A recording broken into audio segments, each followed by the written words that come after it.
In this video, I'll detail how to enable or turn on always show Siri captions on Apple Watch. So whenever you're using Siri and you are communicating with Siri, Siri is going to pop its captions on the screen. Hey Siri, what's the time? It's 8:49. Can you see that? Hey Siri, what is the weather like?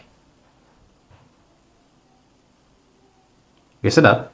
So Siri is going to show all its caption on the screen whenever you are communicating with it. So here I'm going to show you how you can easily turn on or enable always show captions on Siri on Apple Watch. So if I don't know this video, if you found this level informative, please don't forget to like and subscribe. And the first one to do is just press the two crown ones to exit the watch face on your Apple Watch by this. Then click on settings. On settings, scroll down until you get to Siri and click on that. Then under Siri, scroll down until you get to Siri responses, click on that. Then you want to scroll down. Then turn on always show Siri caption. So you see, show what Siri says on screen. So once this is enabled, your Siri will always show its caption whenever you are communicating with Siri. Hey Siri, what is caption? You see that?